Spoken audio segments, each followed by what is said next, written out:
Tens of millions of families with Alzheimer's disease and dementia all over the world, including our family. We are Alz In The Fam. I'm Allan Fair. And I'm Poli Fair Noise.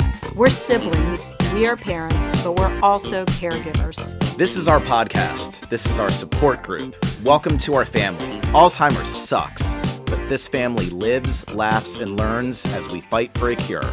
Welcome.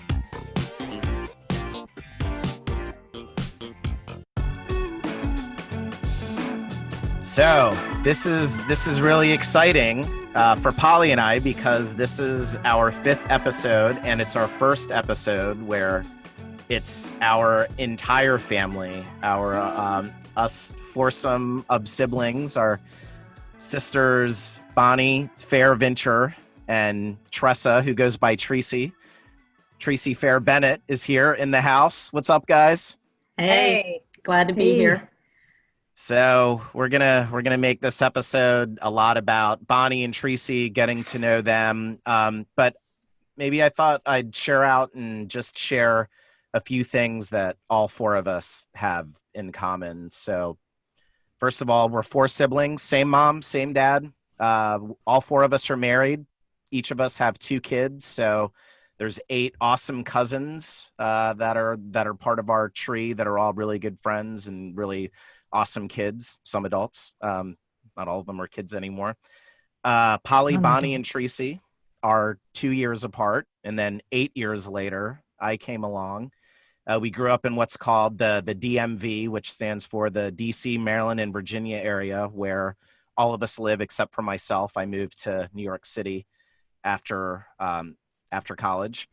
But what we really have in common and what brings us together for the purpose of this podcast is that our mom, Carmen, has Alzheimer's disease, and we're here to share our journey as her caregivers and our partnership in that. So I thought it'd be nice. Why don't we give Boni and Trissi the opportunity to start with themselves? So we'll go in birth order. So why don't we start with Boni? Hi, everyone. I'm happy to be here today. As Allan said, I'm a mom of 2. I'm the middle daughter, so the most left out, of course. I have 2 children and stayed home with them for many years and went back to work full-time about 4 years ago. And I'm happy to be on this. I think when you get that diagnosis of Alzheimer's, it's almost like when you decide you're going to buy a car and suddenly you see that car everywhere, but don't know anything about it yet. That's how we felt.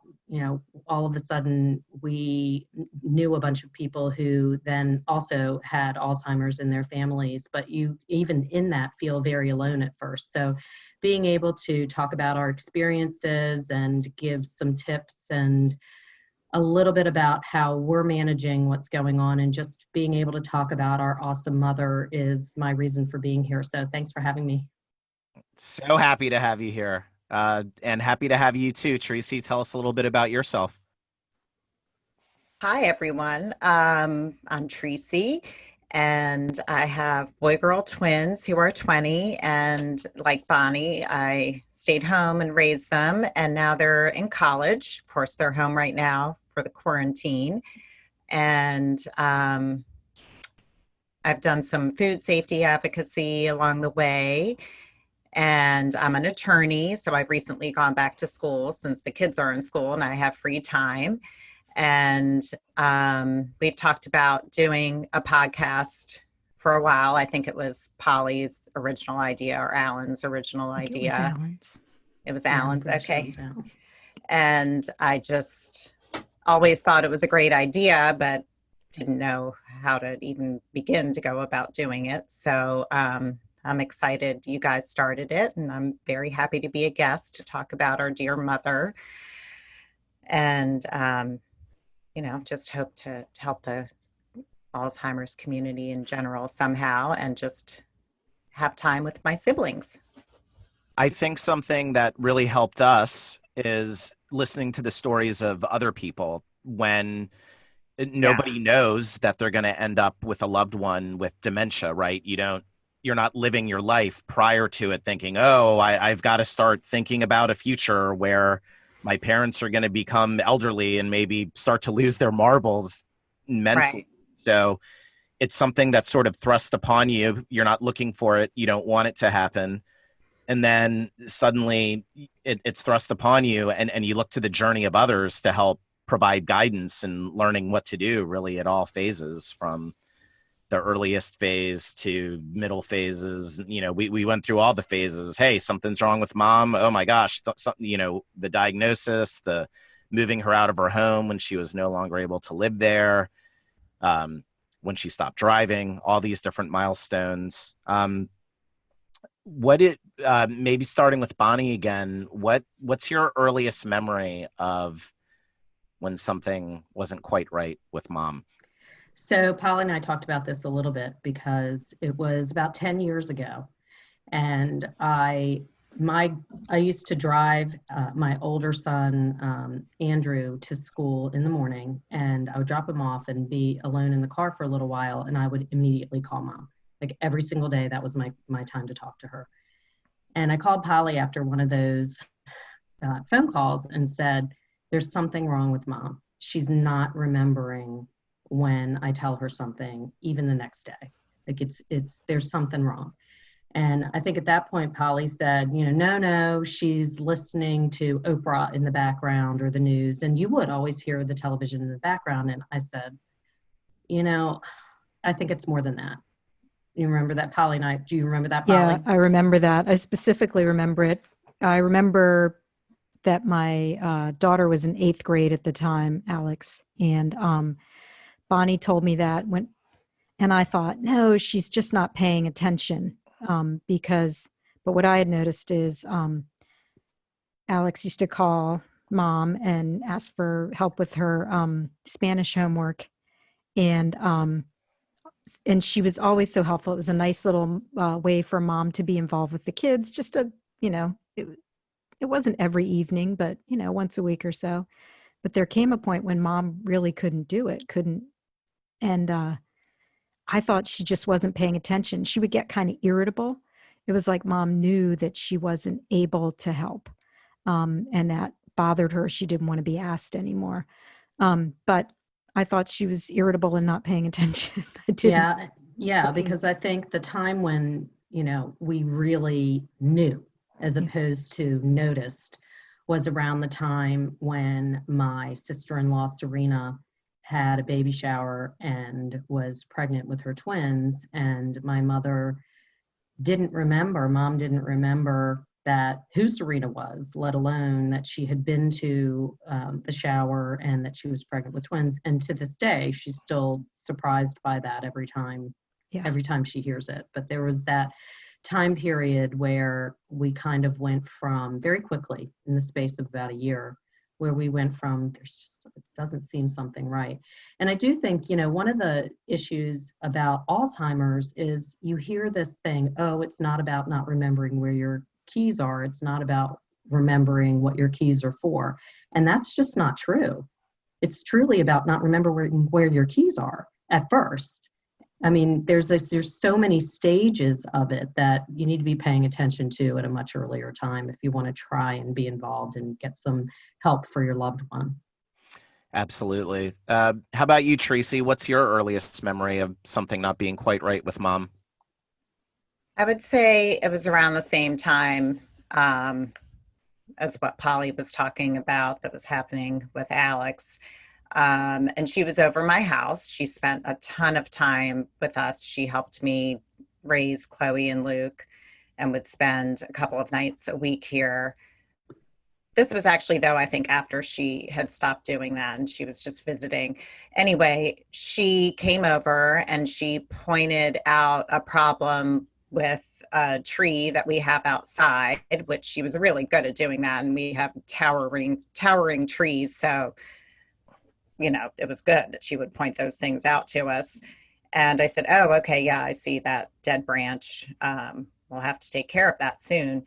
And literally a minute later, she said the same thing. And I said, oh, okay, Mom, yeah, I got it. Don't worry. And then a minute later, again. And unfortunately, at the time, because I didn't know what was going on, I got a little annoyed and I said, Mom, okay, I got it. This is the third time you've told me. Come on. And she just looked at me with this blank stare.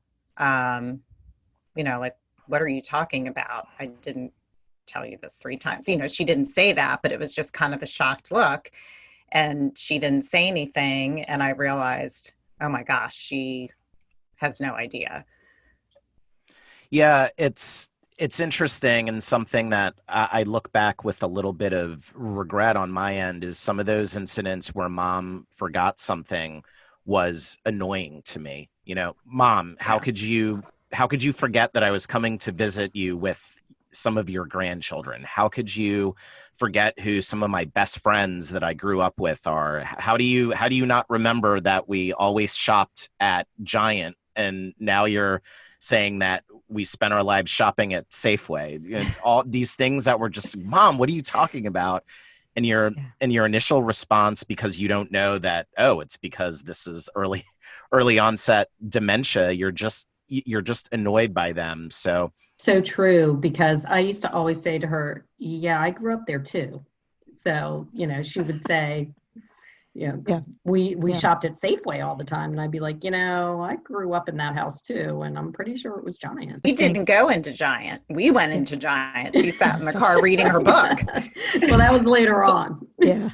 I also think it's mom changed in a way. She got irritable, which she's not so much anymore. But at first, when you were questioning her memory of things, she would fight back. She'd be irritable or think you were trying to make her seem like she would have memory issues. And I understand that now, because sometimes I tell my kids, I told you we had this, we have to go to Aunt Trisi's house.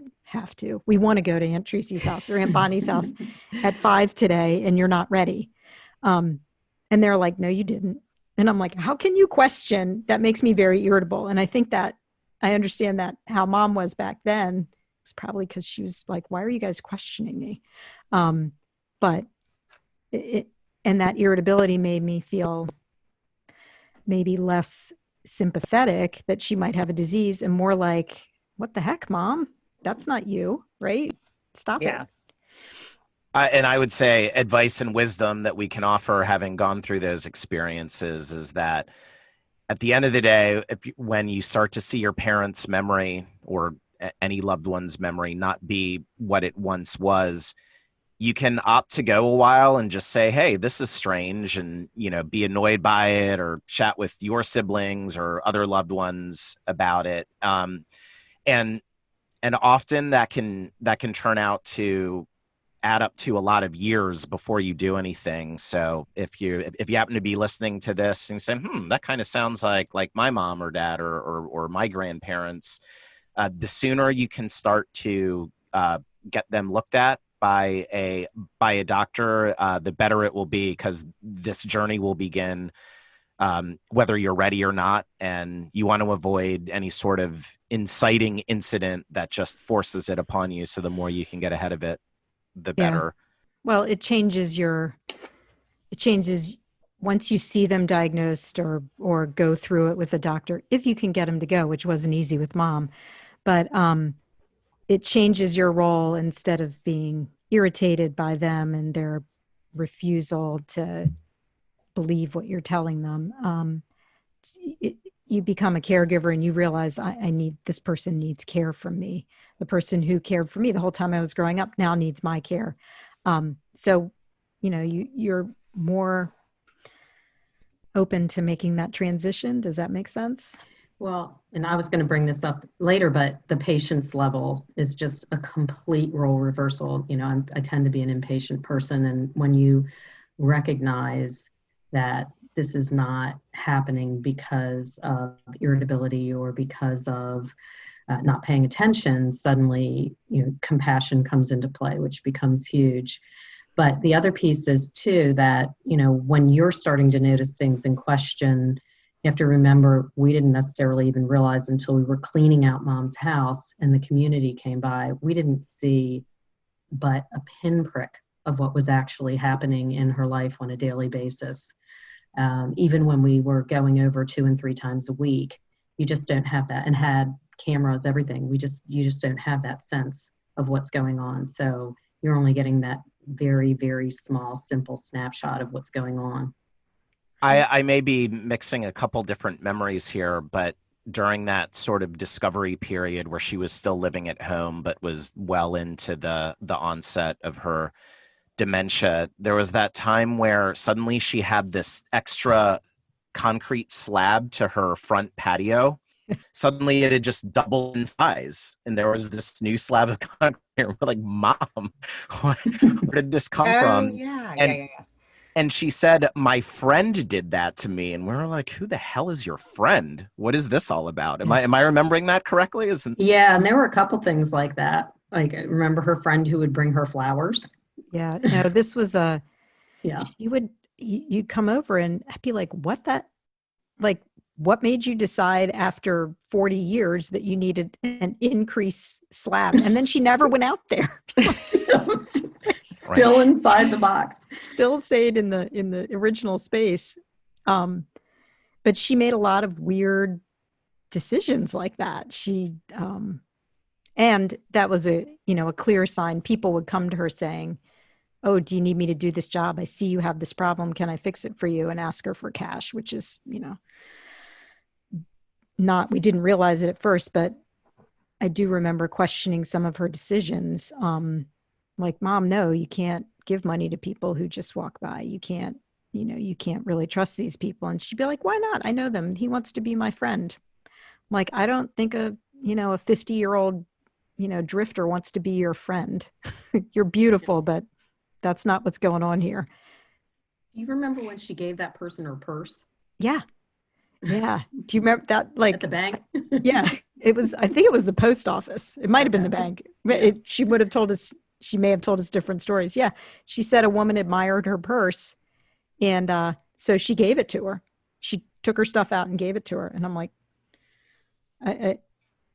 That's interesting, because that's what I was going to say. I remember she just started giving us things, her jewelry. I think that makes me wonder if she had some sort of awareness, even though she would never admit necessarily, but she would start giving her jewelry away, and then she would just give us money all the time. The kids especially, she was always wanting to hand them money. So she did become very generous in that way, which is kind of sweet, but also very scary.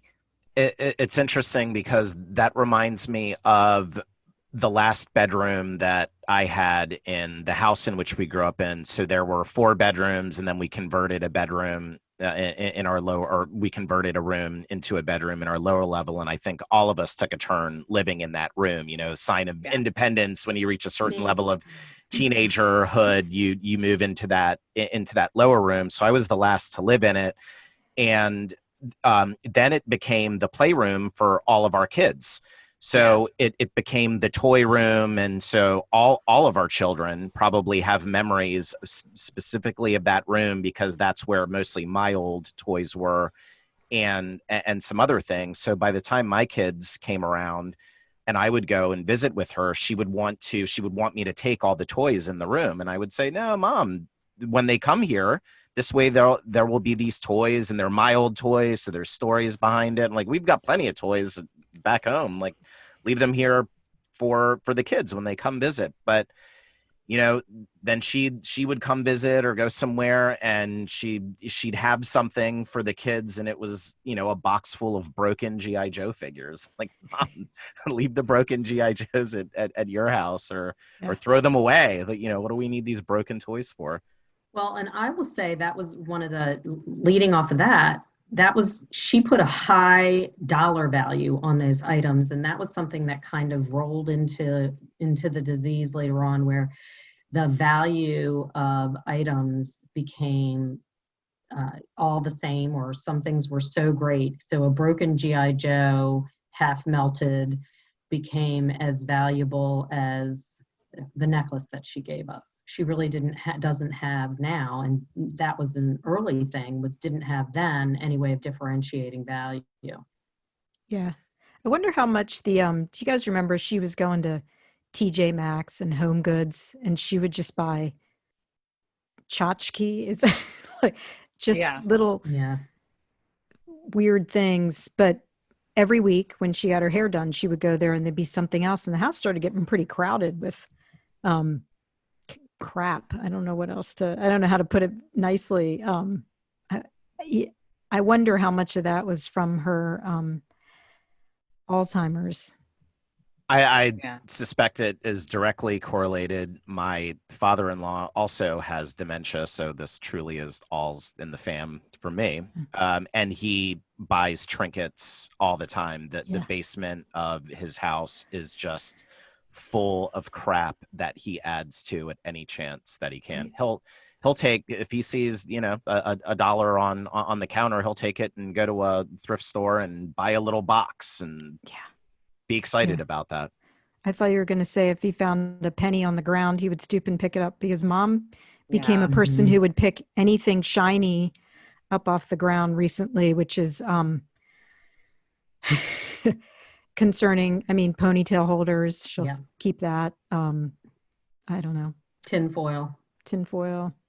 And so out of character too, because before her dementia, she was a very cautious person, not particularly social, had friends, but certainly wasn't going to accept help from any strange men or anything like that. And the few times that she visited me in New York, the way she would hold her purse and just, a death grip on it, just she was terrified of big cities and other things. So to go from that to someone who would give her purse to a stranger in line is just completely out of character for her and the person she was. Yep. Allan, do we want to move on and talk with Boni and Trissi about how being a caregiver changed their lives, their home life, their family, or us as a whole, how it changed? Who wants to go first? Trissi, you want to go first this time? Sure. Rarely happens. So the subject we were on before made me think of a kind of an anecdote. I guess one of the things that changed, of course, is just all the research and information you start looking for. And I tend to dive deep and stay up late, just, reading whatever I can about a topic like Alzheimer's. And you learn that bathroom issues can be something that happens with Alzheimer's patients. And when Mom was still living at home, as far as we knew, she wasn't having any issues at all. But one day I went to visit her, and when I got out of my car, there was something on the ground that looked like maybe she had taken a BM outside. And it was just so strange looking. And I remember taking a picture of it and, sending it to Poli and Boni and thinking, oh my gosh, how could she have done this? It was, right in the middle of the driveway, basically, or a little off to the side in a garden area that she had. And I just thought for sure that she had done that. Well, it turns out she hadn't. It was like raccoon something, an animal had gotten into it. Like now I know because we have raccoons in our neighborhood, but at the time I was just so sure. And I remember feeling so bad that as a caregiver, when somebody has a disease like Alzheimer's, you just think, you just don't trust anything about them anymore. It's just inherent. And after that happened, I thought, okay, I can't be that person. I have to believe some of the things that she says are true, and that she knows what she is talking about much of the time. And, I just felt terrible in that moment. And now, of course, I think a lot of elderly people have bathroom issues, and she does every once in a while, although now the medicine that she's on has done a great job of controlling that. But that's what has changed me, I guess I would say, is just trying to find, the balance of informing myself, but also being very empathetic and, remembering how I would want to be treated in that same situation. Yeah. And Boni, how do you think being a caregiver really changed you, or what changed for you and your family? Well, I think those are two very deep questions. So for me, I'm going to say overall, you guys know me, I'm not necessarily the most patient person. And and for me personally, I think it's really given me a sense of compassion and patience that extends even outside of the Alzheimer's caregiving role for me personally. And I learned that truly from Mike, my husband, and from my kids. And thank God we all took his lead on him being so unbelievably patient as mom started repeating herself and doing things around the house. He always accommodated her when she would repeat herself. He just patiently answered the same question 100,000 times and gave a separate answer. And my kids took that lead. And JP had a little thing where grandma picks a topic for each child, and she sort of gets in a loop. And sometimes it'll change a little bit, but in a loop. And one of the loops for all of our kids is, what are you going to be when you grow up? What are you doing now? What are you going to be when you grow up? So JP, his joke was, and is, he will tell her something different every single time. And sometimes they're very funny. I'm going to be the garbage man, Grandma. That way I can come and visit you. Or I'm going to be an astronaut, Grandma. And then, mom answers either in a very positive or a very surprised but always very supportive way. So that's one big change for me personally. And but going into what's happened with my family, of course, that could be a whole 10 episodes, because we went from having conversations between the four of us, between the three of us, and especially between Polly and I. How are we going to get over there? Who's going to see mom today? Trissi, who's going to go over see mom today? What's the next step in her care? How we get to this doctor's appointment, to her really living part-time at my house. We moved one of my children downstairs because we had a roommate for her in our lower level. Trissi knows this too, and my mom does not want to be on the lower level. She needed to be closer to us. So her bedroom, which I'm in right now, was right next to mine, and she lived with us a few days a week for a couple of years as her progression became more and more serious. So it's love and it's guilt and it's balance, and it's all those things at once. How'd it change us? I don't know. There's a journey to life. So it became this journey that we're on and we're still on. And so I don't know. I don't know how it would have been if it didn't happen. Yeah. Can I add one thing? Of course. I just want to say that I can call myself a caregiver, but what I've done is nothing compared to what Polly has done. She's been the main 100%. caregiver, and I'm sure she's changed the most from all of it and has, really earned that title of caregiver. So I would say, I would point out completely that agree. Can't do it without, I'm a person who needs to talk to other people, bounce ideas, needs help sometimes to ask, right? And that's the thing. Mom's legacy will be how much we work together as a family, even when we have differences, which if you're a family and you don't have differences sometimes or argue with each other, then you're lying. Of course. Okay. You're either a liar or you have differences and you argue sometimes. That's it. But mom's legacy is we work well together, and, I couldn't do it without each one of you, and even your extended family. I think we all learned something from Mike, Boni, and it's amazing. I've told stories before. The kids have learned from us without even, you don't have to tell them what to do. They take the right approach. And so there's a positive change, how it changed my family being caregivers. Even Steve, one time I wanted to go to, again, my tennis team party. And I was like, Mom, staying here. I don't know. Maybe I can't go. And he's like, just go. She can sit with me. And Mom likes to watch the evening news. So does my husband. So they could watch that together. I know Mom has her thing with each of our siblings. But it really, I think the thing with Alzheimer's is, I was used to this progression with kids where it's not that it gets easier, but the amount of direct hands-on care you have to provide gets less and less as they get older, right? They can go to school by themselves.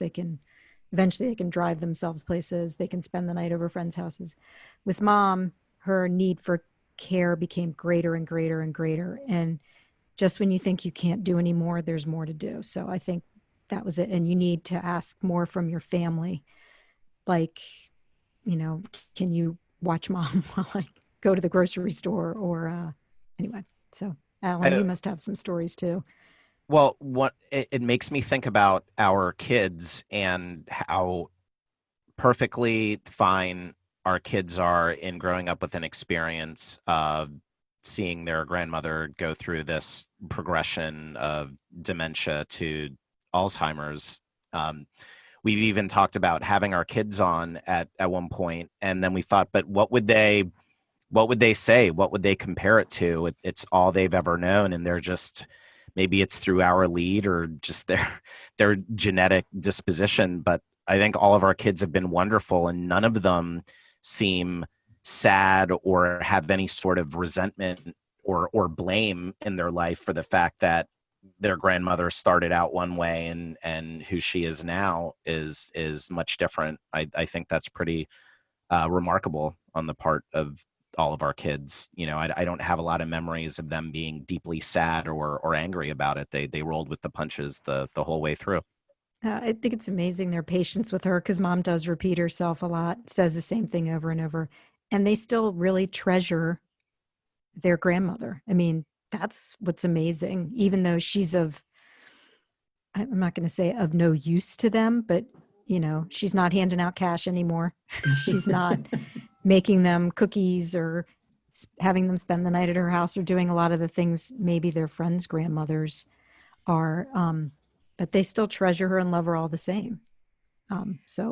Yeah, I have to add, though, that my daughter is so sad about it. I mean, she accepts her the way she is now, but she was so close to her, and she says all the time, I miss grandma. And actually my husband says that too. And she also was really angry that some of the stories that she wanted to get out of her, she was never able to get out of her. And she would tell me, you need to make her tell you some things before this gets too far along. So, there were even a couple of times where we took her lunch and we would just ask her, a few questions. And she opened up, but, there were some things that we had never heard before, names of people that we had never heard before. So, maybe they're true, but we have no idea. I mean, I assume that they are, but yeah, I would say that Chloe is, she's definitely mourning what she had with her and things that she can't ever find out about her. Yeah. As I was saying that, I was thinking about Chloe and how much Mom loved Chloe and would spend time with them. That they have a really special relationship that I think is unique. So I'm not surprised to hear that. And yeah, it's tough. Sorry, I interrupted. No. Mom likes the girls. She was very close with. She likes Yeah. She likes the girls. If you ever, when I take mom to get her nails done, I literally bring up pictures. I have a whole, it's almost like a playlist for mom, but it's pictures of Ava, Alex, and Chloe, and then a couple mixed in. Baby pictures, especially. Mom's always loved babies, loves our babies the most, and then some current ones, because you can just show her the same ones over and over again. And every once in a while, she'll be like, oh, I think I've seen that one before. But most of the time it's fresh. Yeah. Sure. Yeah. Yeah. Well, the kids, I mean, I do think, Trissi, similar to what you said, the kids do feel a loss. The older ones who remember a little bit more how much grandma could do before. But I also feel like I agree 100% with my kids. You know, I also think, though, that one thing that hasn't changed with mom is how much she loves them. And so they feel that piece even with the loss of activities and that kind of thing. So, you know, I mean, one of the last things that we do with mom is to take her to JP's rugby games and things like that and walk along the field. And I have a picture of mom with JP every year from when he is 4 until 16 playing rugby after a game. He's all sweaty and grandma's, and you know, the difference in size is funny as you go up. But I think that they treasure mom as she is, even as they miss her, because she, you know, she's the same person to them. Absolutely. Yeah. Trissi, this is great. We had a little bit of an episode outline, how we were going to talk, and then the magic happened in between the few spaces. Before we wrap up, Trissi, I did want to turn it over to you and give you an opportunity if you wanted to add anything more before we close out about how it's changed your life and how you feel different as a result of the journey that we've been on as moms caregivers. Sure. I would say for my family, what's a little different is that my mother-in-law is also very ill and has been for a very long time. She had a massive stroke when she was only 60 years old that left her impaired on the left side of her body. And she is in a nursing facility not far from us. So we've been taking care of her for a long time. And, you know, you just learn, or we learned, that it can be a really long journey. You know, we have thought a few times that she might leave us, and she has hung in there. And, you know, it's been almost 25 years now since she had her stroke. And recently with mom, when she contracted COVID, that really hit me hard for a couple of days. I really thought we might lose her and not be able to be with her. And it just makes you, you know, really think about what these people have done for you and how amazing they have been in your lives. And, you know, with my mother-in-law, we really mourned the fact that she couldn't be the grandmother that we knew she could be, as I'm sure she did herself. I mean, she expressed that many times. So, you know, being sort of a caregiver, although that's my husband's responsibility primarily, to an adult has been in our lives for a while. We always say we feel like almost like we have these 2 extra kids that are in boarding school or something that we're responsible for, that we need to make sure that we're, you know, in touch with the people who take care of them, and, you know, just try to have them be as much a part of our lives as they can be still. Yeah, it's tough. Sure am glad to have the 3 of you. I think we're very lucky to be a team of 4. And I'm just super grateful for it. And I hope that for any family that might be going through this, that your siblings, your loved ones, they're going to matter now. I think generally speaking, we're fortunate where we get along pretty well anyway, but look around at your family. They're going to be your team as loved ones in your family age. And this is a hell of a team right here. Nice to be with you. Awesome. Thanks. Well, this was fun. Should we do it again sometime? Sure. Sometime Sure. soon. All right. Bye, Nice to be with Boni. you guys. Bye, Bye, guys. Trissi. Bye, Allan. Love you. Bye. Bye. Love you guys. Mwah. Love you. Bye. Thanks for listening to Alz In The Fam. In the fight against Thanks for Alzheimer's listening and to dementia, Alz In The we Fam. are all In family. the fight against Find Alzheimer's us and at dementia, Alz In The Fam. we are all on family. Instagram, Twitter, Find us Facebook, at Alz In The YouTube, Fam, on and our Instagram, website, Twitter, Alz In The Facebook, Fam YouTube, Podcast, and on our website, we Alz appreciate In The you Fam clicking that Podcast subscribe button .com. on Apple, We Google, appreciate you Spotify, clicking or that whatever subscribe your button favorite on Apple, podcast Google, catcher may Spotify, be. or whatever Alzheimer your favorite sucks, podcast but catcher we are in it may together. be. Alzheimer We are sucks, Alz In The Family. but we are in it Talk together. soon. We are Alz In The Family. Talk soon.